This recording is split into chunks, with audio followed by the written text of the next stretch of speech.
Happy Dhanteras. एक बार फिर से मैं स्वागत करती हूँ आपका अपने चैनल पे। आज मैं आप लोगों के साथ शेयर करने वाली हूँ कि आप धनतेरस की पूजा बहुत ही सरल तरीके से अपने घर पे किस तरीके से कर सकते हैं, बहुत ही कम सामान के साथ। ये जो पूजा है, गरीब हो अमीर हो हर कोई इस पूजा को करता है। एक जगह आप 56 भोग लगा रहे हैं या एक जगह आप थोड़ी सी मिठाई रख रहे हैं, दोनों ही प्रसाद को भगवान जी अच्छे से स्वीकार कर लेते हैं, क्योंकि ये त्योहार गरीब अमीर दोनों के लिए बहुत ही ज्यादा मायने रखता है। ज्यादा बात नहीं करते हैं और धनतेरस की पूजा को स्टार्ट करते हैं। सो फ्रेंड्स, सबसे पहले आपको जहाँ पे आप पूजा कर रहे हैं वहाँ पे अच्छे से सफाई कर लेनी है। सफाई हम करते हैं, पर आपको क्या करना है, नीचे शुद्ध मिट्टी से साफ कर देना है। और अगर आप ऐसा नहीं कर सकते तो आप एक चौकी ले सकते हो, चौकी के ऊपर इस तरीके के लाल कपड़े को बिछा सकते हो। उसके बाद आपको यहाँ पे थोड़े से चावल लेने हैं और इन चावलों में के ऊपर आपको गणपति जी को विराजमान करा देना है। यहाँ पे हम जब गणपति जी को विराजमान कराएंगे तो आपको खाली नहीं रखना है, आपको अनाज यहाँ पे रखना है। उसके बाद आप इनको बैठाएंगे। उसी के साथ में आप यहाँ पे लक्ष्मी माता जी को भी विराजमान कराएंगे। लक्ष्मी माता जी और गणेश जी का ध्यान आप अपने मन में लगा सकते हैं।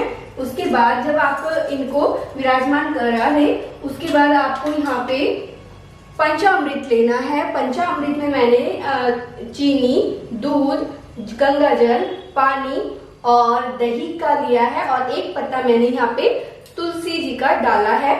तुलसा जी आपको जरूर डालनी है। और इस तरीके से हमारे घर में कोई मेहमान आता है और हम उनको बहुत अच्छे से अपने घर में खिलाते हैं, पिलाते हैं, अच्छे से रखते हैं, उसी तरीके से आपको लक्ष्मी गणेश जी की भी पूजा करनी है। यहाँ पे मैंने ये पंचामृत लिया है, इसको आपको इनको शुद्ध करना है। ये देखिए इस तरीके से। और ये जो पंचामृत है वो इस तरीके से आप एक कटोरी में डालते जाएंगे। उसी तरीके से आप लक्ष्मी माता जी को भी शुद्ध करेंगे और ये इस तरीके से इधर एक साइड में रखते जाएंगे। पंचामृत से हमें इन्हें शुद्ध करना है। उसके बाद हम इनको गंगा जल और पानी से शुद्ध करेंगे।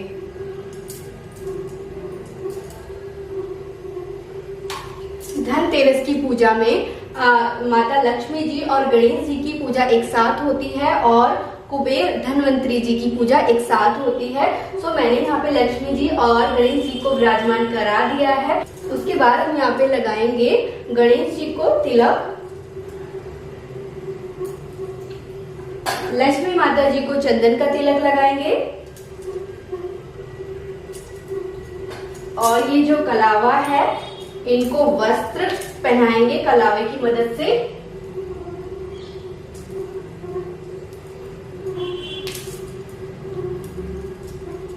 ये देखिए हमने वस्त्र इन्हें पहना दिए हैं। हमेशा 2 ही कलावे तोड़ के माता लक्ष्मी जी और गणेश जी के ऊपर रखने हैं। ये इनके वस्त्र हो गए हैं। वस्त्र पहनाने के बाद हाथ जोड़ के गणेश जी की आराधना करेंगे, उनका नाम लेंगे और बोलेंगे, गणपति महाराज जी हमारे घर में सुख शांति रखना, लक्ष्मी माता अपनी कृपा सदैव हम पे बनाए रखना। उसके बाद आपको फिर से एक चावल लेने हैं और चावल को आपको इस तरीके से रख देना है। यहाँ पे अगर आपके पास कुबेर जी की प्रतिमा है, मूर्ति है या फोटो है वो आप रख सकते हैं इसके ऊपर। मेरे पास नहीं है तो आपको क्या करना है, एक सिक्का लेना है, सिक्के के ऊपर आपको कलावा लगा देना है इस तरीके से। ये इस तरीके से आपको कलावा लगा देना है और यहाँ पे इनको कुबेर जी को विराजमान करा देना है। उसी के तुरंत बाद आप यहाँ पे थोड़े सा अनाज और रखेंगे और धनवंतरी जी को भी विराजमान करा देंगे कलावे की मदद से। ये देखिए हमने यहाँ पे धनवंतरी जी, कुबेर जी को विराजमान करा दिया है। और अगर आपके पास प्रतिमा है तो बहुत अच्छी बात है। ये इनकी प्रतिमा मार्केट में बहुत आसानी से मिल जाती है। यहाँ पे मैं लॉकडाउन के समय इनकी पूजा कर रही हूँ तो मेरे पास सामान अवेलेबल नहीं है। सो इस तरीके से आप कर सकते हैं। आपके पास सुपारी है तो सुपारी में कलावा लगा के आप उनकी पूजा कर सकते हैं। तो इस तरीके से करने के बाद आप कुबेर जी की भी पूजा से इसी तरीके से करेंगे।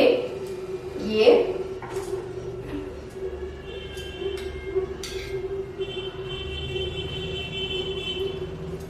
इनका भी नाम आपको लेते रहना है कि आप अपनी कृपा हम पे सदैव बनाए रखना। उसके बाद आप रोली का तिलक करेंगे इनको।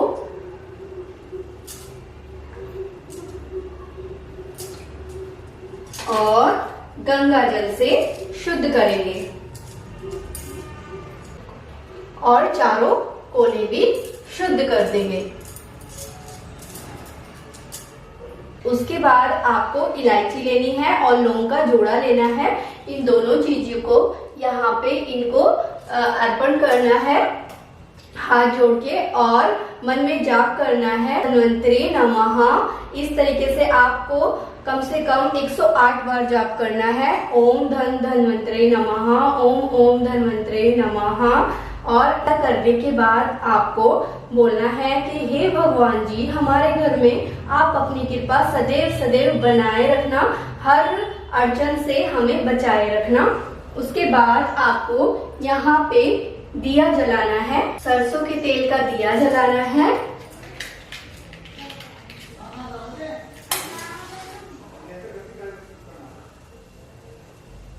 दिया जलाने के बाद आपको दिए की भी पूजा करनी है। ये देखिए इस तरीके से दिए की पूजा करेंगे और यहाँ पे आप थोड़े से इनको चावल भी चढ़ाएंगे और ये थोड़ी सी चीनी का भोग भी लगाएंगे। आपके पास अगर मिठाई है तो आप मिठाई भी चढ़ा सकते हैं। खीर बताशे हैं तो आप वो भी रख सकते हैं यहाँ पे। तो मिठाई के तौर पे मेरे पास चीनी है तो मैंने चीनी का भोग लगाया है।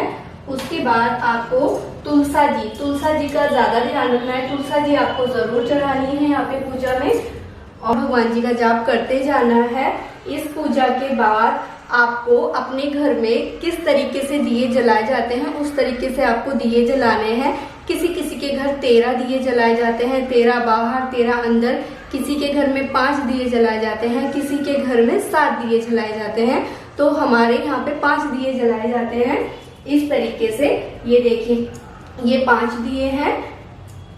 एक ये हमारा कुबेर जी को जाएगा। तो एक दिया मैंने लक्ष्मी माता गणेश जी के लिए रखा है, दूसरा दिया मैंने धनवंतरी और कुबेर जी के लिए रखा है। ये 2 दिए यहाँ पे जलते हैं। बाकी के 3 दिए एक आप मंदिर में रखोगे अपने, एक घर के बाहर रखोगे और एक तुलसा जी के सामने रखोगे। ये 4 दिए इस तरीके से जलाए जाते हैं। जो 5वां दिया होता है वो यम का होता है, यमराज यानी जिनसे हम बहुत ज्यादा डरते हैं। उनके लिए हमें क्या करना है, सबसे पहले हमें इसकी पूजा करनी है और मन में बोलते जाना है कि हे यमराज जी, आप सदैव हमें हर मुसीबत से आप बचाए रखना, कोई भी मुसीबत हमारे ऊपर मत आने देना। उनको भी हल्का सा प्रसाद चढ़ाएंगे। आपके पास फूल है तो आप फूल भी रख सकते हैं यहाँ पे। ये हमने सरसों का यम का दीपक रखा है। इसको आपको क्या करना है, बाहर जहाँ पे आपकी नाली है दक्षिण दिशा में आप इसको दिए को रखना है। इस दिए की पूजा रात को होती है। आपके घर के बड़े जो हैं वो इस पूजा को करते हैं।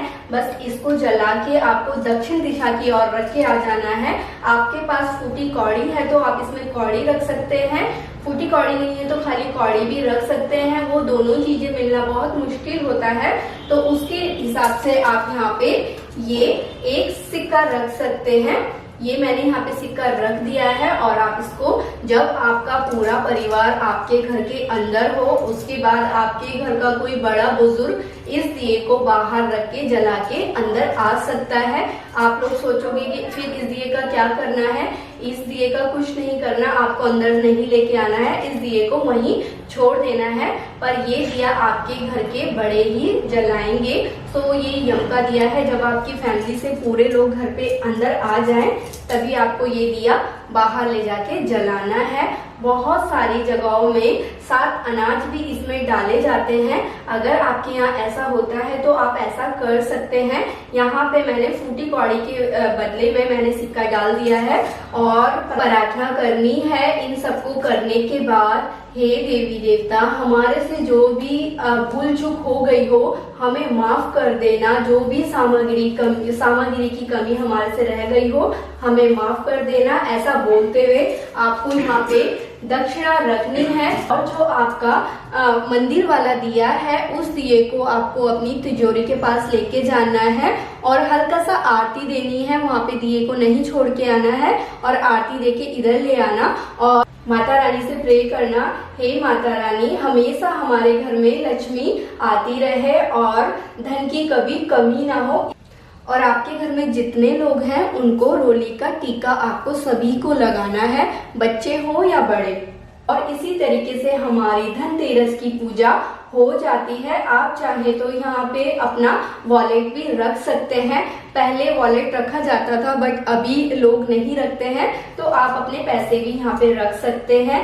हाँ, और आज के दिन आप कोई भी नया सामान खरीद सकते हैं। लोहा छोड़ के सोना चांदी जो कुछ भी खरीदना है वो आज के दिन आप आसानी से खरीद सकते हैं। आई होप आपको मेरी ये धनतेरस की पूजा पसंद आई होगी। पसंद आई होगी तो फ्रेंड्स प्लीज लाइक कर देना और ज्यादा से ज्यादा शेयर कर देना। Thank you. हैप्पी धनतेरस।